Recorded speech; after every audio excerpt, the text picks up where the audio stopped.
நாம் அனைவரும் கூட நம்முடைய தேவனாகிய கர்த்தருக்கு அவயங்களாயிருக்கிறோம். நம்முடைய தேவனாகிய கர்த்தருக்கு ஸ்தோத்திரம்.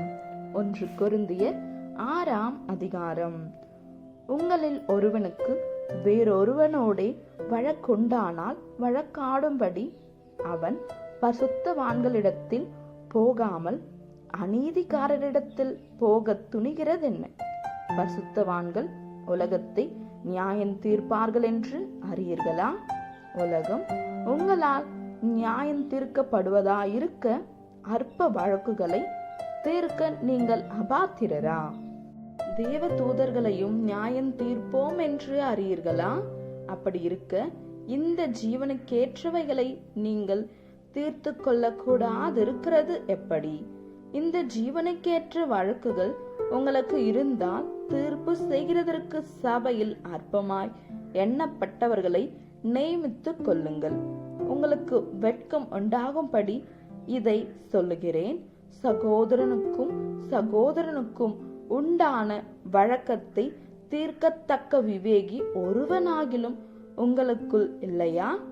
சகோதரனோடே சகோதரன் வழக்காடுகிறான், அவிவிசுவாசிகளுக்கு முன்பாகவும் அப்படி செய்கிறான்.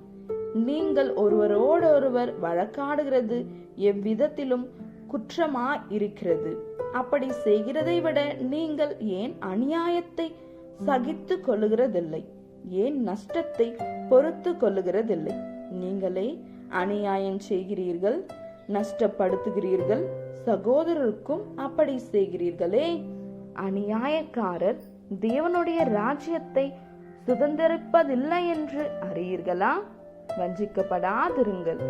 வேசி மார்க்கத்தாரும் விக்கிரக ஆராதனைக்காரரும் விபச்சாரக்காரரும் சுய புணர்ச்சிக்காரரும் ஆண் புணர்ச்சிக்காரரும் திருடரும் பொருளாசைக்காரரும் வெறியரும் உதாசீனரும் கொள்ளைக்காரரும் தேவனுடைய ராஜ்யத்தை சுதந்திரிப்பதில்லை. உங்களில் சிலர் இப்படிப்பட்டவர்களாயிருந்தீர்கள்.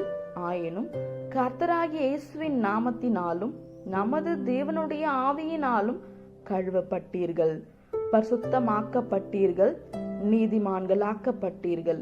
எல்லாவற்றையும் அனுபவிக்க எனக்கு அதிகாரம் உண்டு. ஆகிலும் எல்லாம் தகுதியாயிராது. எல்லாவற்றையும் அனுபவிக்க எனக்கு அதிகாரம் உண்டு. ஆகிலும் நான் ஒன்றுக்கும் அடிமைப்பட மாட்டேன். வயிற்றுக்கு போஜனமும் போஜனத்துக்கு வயிறும் ஏற்கும். ஆனாலும் தேவன் இதையும் அதையும் அழிய பண்ணுவார். சரீரமோ பேசித்தனத்திற்கல்ல, கர்த்தருக்கே உரியது. கர்த்தரும் சரீரத்துக்குரியவர்.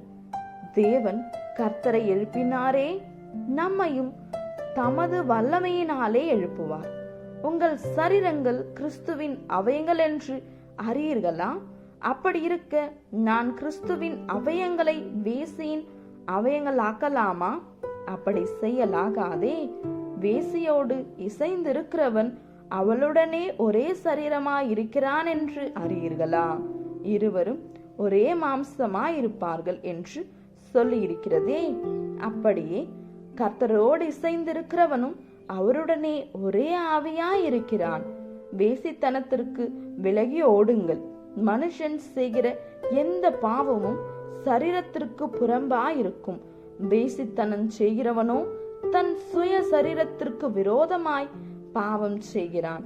உங்கள் சரீரமானது நீங்கள் தேவனாலே பெற்றும் உங்களில் தங்கியும் இருக்கிற பரிசுத்த ஆவியினுடைய ஆலயமாய் இருக்கிறதென்றும் நீங்கள் உங்களுடையவர்கள் அல்லவென்றும் அறியீர்களா?